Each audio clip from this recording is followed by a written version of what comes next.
Coming up on Eyewitness News Local at 10, under fire, why the Rockford newspaper is calling for a city alderman's resignation. Plus, bearing arms with the concealed carry deadline fast approaching, why Illinois could soon become the wild, wild west. And changing of the guard, what new name Logley and Highlander grocery stores will soon go by. Well, the rain continues to fall, but as it moves out later tonight, those cooler temperatures are going to be moving in. How chilly is it going to be for the weekend? We'll have your forecast coming up. Two stations, more local news. Eyewitness News Local at 10 starts now. Good evening, I'm Mimi Murphy. And I'm Nick Toma. The Rockford Register-Star is calling for the resignation of 13th Ward Alderman Linda McNeely. It alleges that she went on a racist rant at Monday's City Council meeting when new members were being sworn in. She was talking about her opponent in the election, an independent who was white, running in a predominantly black district. Here, this guy will do. He doesn't know you. He doesn't look like the majority of you. He doesn't live there, and his political views are Republican. McNeely is defending her comments and denies being racist. She spoke exclusively to Eyewitness News reporter Matt Mershon. And Matt is out live outside City Hall with the latest. Matt? Yeah, but when we spoke with Alderman McNeely live on Eyewitness News at 5, she mentioned she has no intention of giving her job here at City Council up anytime soon. And she fired back to the Register-Star saying, well, what are they racist? It's a Register-Star column by Chuck Sweeney, followed by another by Isaac Guerrero, both attacking Alderman Linda McNeely for what Guerrero titles a racist rant. It began Monday night at City Council when, out of the blue, McNeely started talking about her election opponent, David Lichtig, who she claims Mayor Morrissey put up to run against her and oust her. If there had been an election after our election, I think that we would find that not only did he return to where he came from, but he also returned to being a Republican. The Guerrero article calls out McNeely, citing the fact she smoked Lichtig in the election with more than 70% of the vote.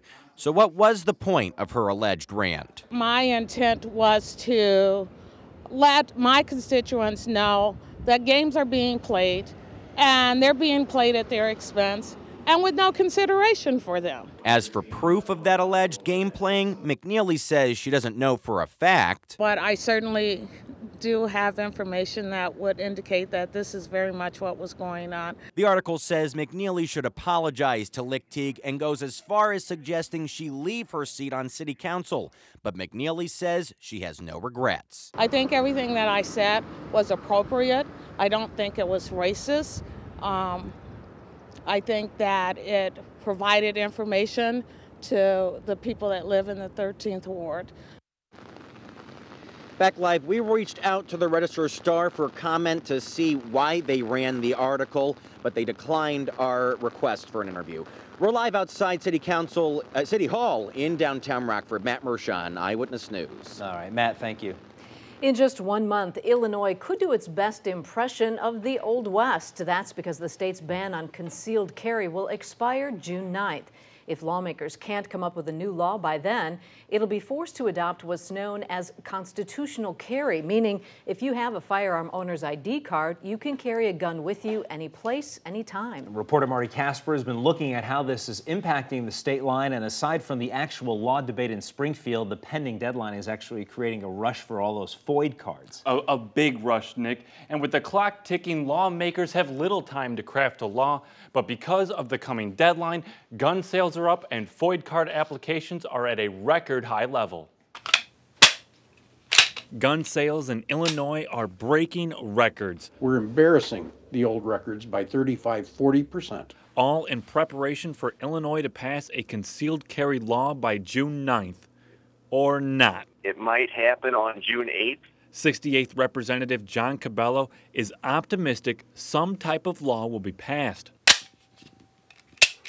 With the deadline looming, FOID card requests in April were more than 28,000. The FOID cards are so far behind. And people are upset. Many customers have been waiting several months, sometimes longer, and it is frustrating. Forest City firearms owner Eric Sonnenberg says he is getting requests for guns from people who are waiting for their FOID card. I will reserve a gun for them and hold it until they get their FOID card. So if no law is passed by June 9th, you'll be able to carry a gun, walk anywhere you want to, as long as you have a FOID card, including right here in downtown Rockford. The authorities must give you a concealed carry permit. Just not if you're barred from owning a gun. Unless they have a specific reason not to. If you're a felon or can't own a gun for some other reason. Cabello says the debate over a concealed carry law is whether to have just one state law or allow counties and communities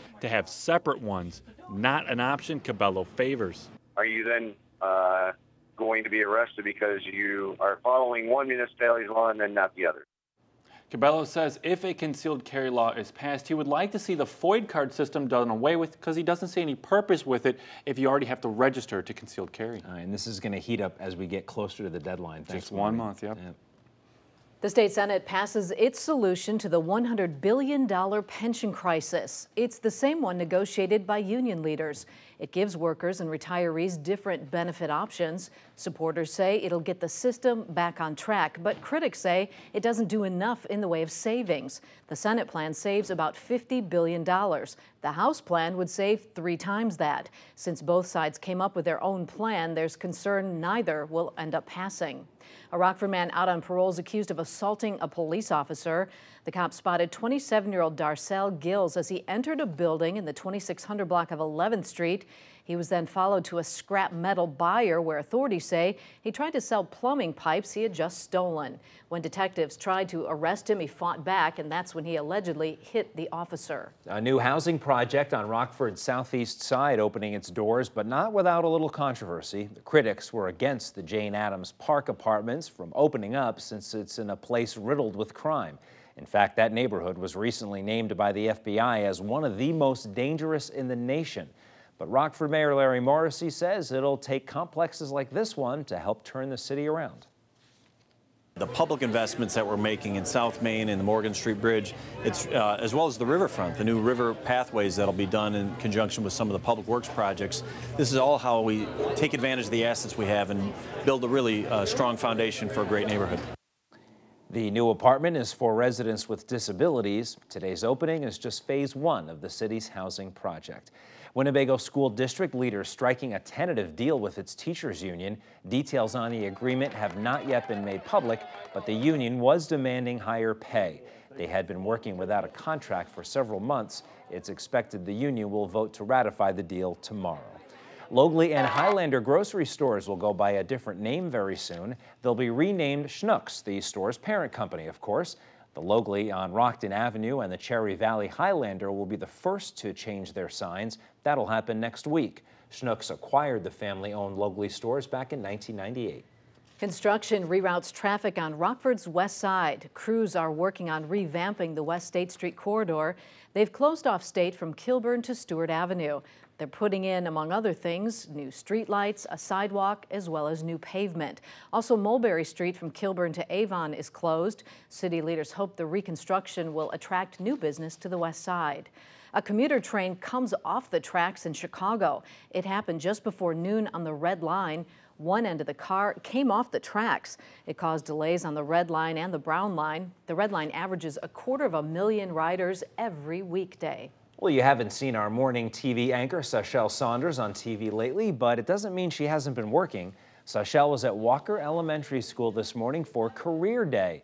She spoke to the kids about her career path to WTVO and Fox 39, and she stressed the importance of getting a solid education no matter what career you choose. Sashel has been spending the past few weeks raising her newborn son, and she'll be back to work here at the station next month. And beginning next week, we hope that you'll help us help the State Line's littlest members. As we do a community baby shower, we'll have several drop-off points where you can drop off new or gently used baby items. They'll then be given to young families in need through our partner, Thrivent Financial for Lutherans. So for more details, go to our website, mystateline.com, and look for the Community Baby Shower Box. Coming up after the break.